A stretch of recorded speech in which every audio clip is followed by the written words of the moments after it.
Hello, my great viewers. You know, all you are very unique. When I look at my subscriber count, it's under 50. Maybe by now it's 50. What that tells me is a lot of things, but it also tells me I have some very unique viewers. Because, let's just say this. My best video was very stupid. I was standing on the top of the hill throwing rocks down the hill. And I guess it was the label I used. Uh, Buying property in Mexico and starting construction. And now I was throwing all the rocks that used to be here down to the bottom. So I'm sorry, but I'm not going to make stupid videos or play copyright music in the background. But you unique viewers are like things that are hard to find, are things that people look for. And I mean that.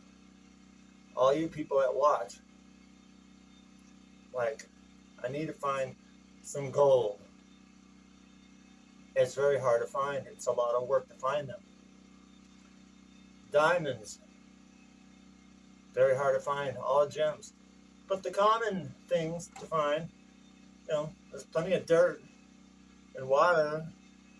So basically most of the stuff you see on YouTube is like mud, which has a use, but it's common. So at least you guys are very unique and precious. That's something I feel deeply. But if you are anybody at all, but also Mrs. the Preppers basically, there is something you need to be very aware of.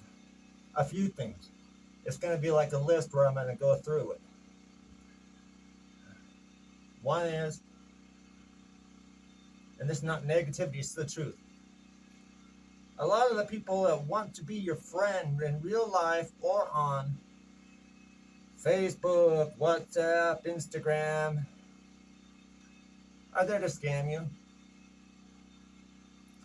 And I mean in a real bad way. They're not even offering a service. It's bad enough when, like, I just don't want to use the word prostitute, but that's what they are. At least they're offering a service to scam you. But yeah, most of the people are like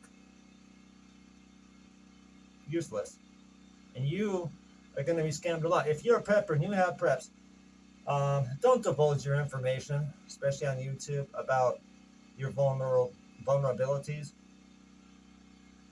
What's one of the most common things, especially on Facebook and Instagram and Twitter and all those things, is, oh, I want to send you some money. Okay, send it. I have PayPal.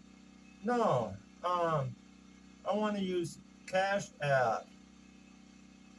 That's one of the most common places that they'll send you some money and it'll disappear. I mean, I didn't even fall for it. I'm just like, anytime something's too good to be true,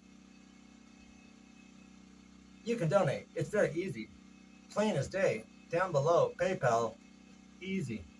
Or you could say, hey, I want to donate. We can exchange information. Easy. And there's a secure way to do it. I wonder why people think, if they actually looked at my Facebook, why they think I would be that stupid. My goodness sake. I guess don't judge a book by its cover. Anyway, don't keep your rifles in your house and all your ammo. What's going to happen is herds of people are going to come with rifles and ammo and tear gas and stuff and take your rifles. Then how are you going to defend your house, right? What you have to have is a hidden store of your rifles and ammunition and whatever. And And for your security, you have to basically have bear traps and just about everything around your property, things that are hidden.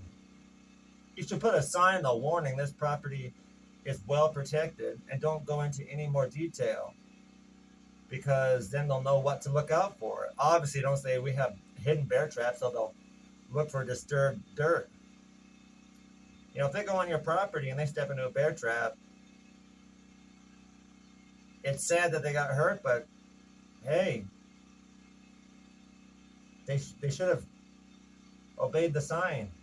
And besides, if they're coming on your property without your permission, it's to hurt you.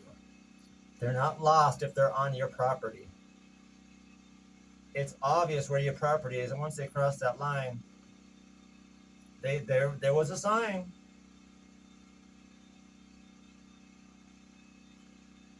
I've noticed a lot of YouTubers don't do things like relying on nature. They rely on their preps, which is great for a while. And sometimes they have like a couple years worth of food and water. And let's say that that food and water actually lasts and no one comes and takes it. Have you practiced going out and foraging edible plants?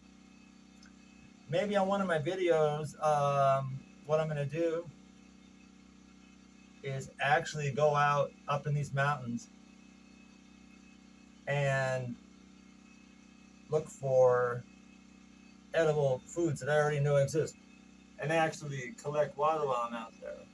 So that's what's going to happen. That's the end result of when things hit the fan. Do you think it's going to correct quickly? What if Yellowstone goes up? Do you know all that sulfites in the air will cause you to not have a growing season anymore in the U.S.? And even all the way down to the equator, less and less as you go south, but still. So you're going to have to really come up with a plan. What I'm saying is that it's not going to auto-correct. Oh, I'll just go back to the store and buy more food after my preps run out. I'm talking about you need to prep for a end of normal civilization kind of prepping. Hopefully, there'll still be some things growing in nature that you can eat. And by the way, if like an asteroid were to hit or something, you know, it'd be so dark that all that'd be growing would be mushrooms and shoots from plants that don't have light, and that's what you'd be eating. But you could live off of that until all the darkness goes away. So I think a lot of people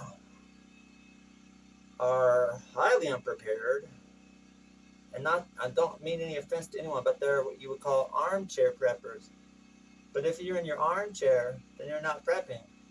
You can't kick in the clutch and say, I'm going to learn how to do farming and hunting and survival right now after everything's hit the fan. It's possible. A little bit. I mean, it's going to be so hard, though. Do you want your life to be hard? Let's just say this. In my videos, I come up with a title that fits the video. I hate clickbait. I think it's stupid. Maybe one of these times this is a joke. I'm going to put a popular title on my video and it's going to have nothing to do with the video. Just to see how many views I get. Like, building a property in Mexico. And it actually gets more than like 300 views or whatever it has. 500 views, and it's stupid. I almost want to delete it, but it's like the only video. When things make no sense, you have to start making more sense.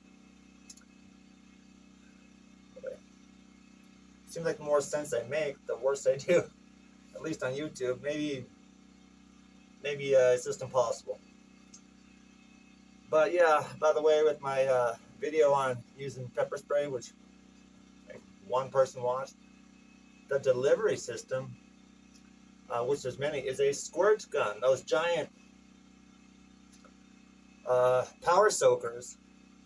If you fill that up, it shoot like 40 feet away with a huge stream. So yeah, I do think things through.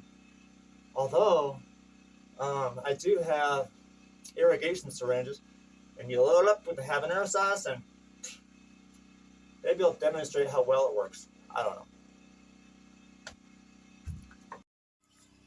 Let me try out this pepper spray bottle from the store and this diabetic insulin needle and this bulb here. We'll see how far they go. Now, I'm going to be just shooting it against the house. You might, the thing is, I already tried all these out earlier, and they shoot 15 feet away just fine, all of them, but you cannot get the stream on this camera very good. So I'm going to be shooting from like a more realistic distance, like it's about 3 feet away. Okay.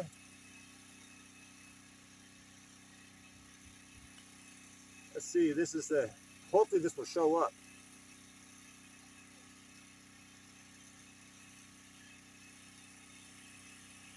That one,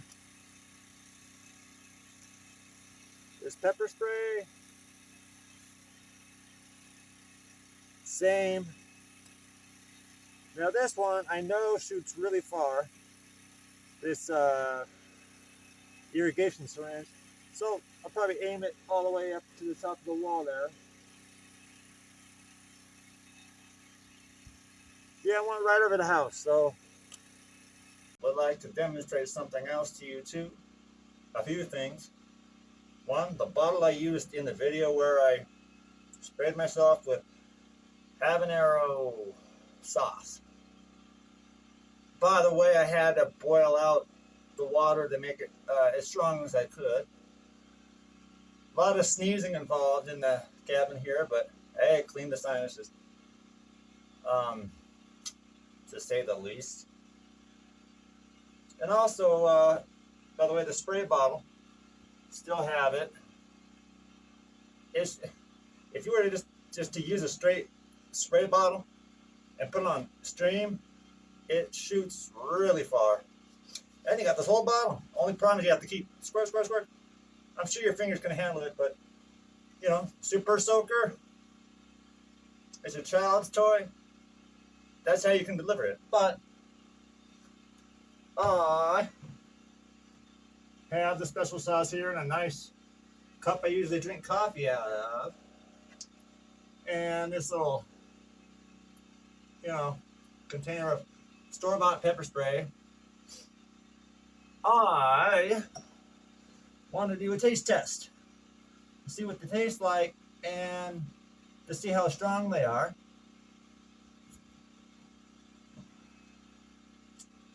A little bit on the finger here.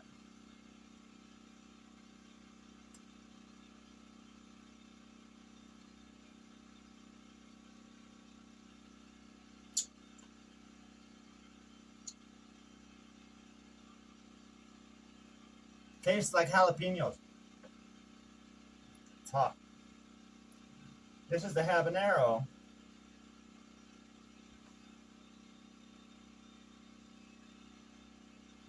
The habanero sauce that I made.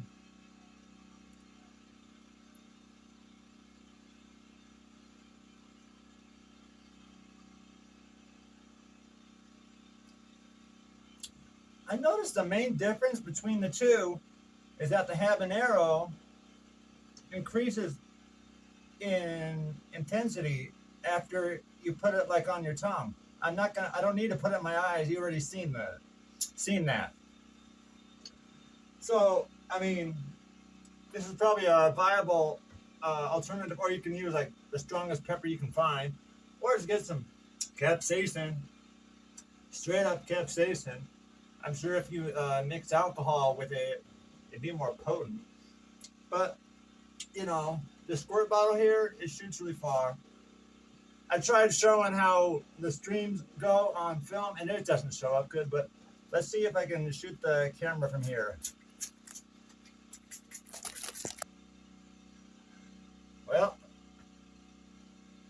I guess, that's just to complete the idea of defending your house without having to even buy anything except for fruit.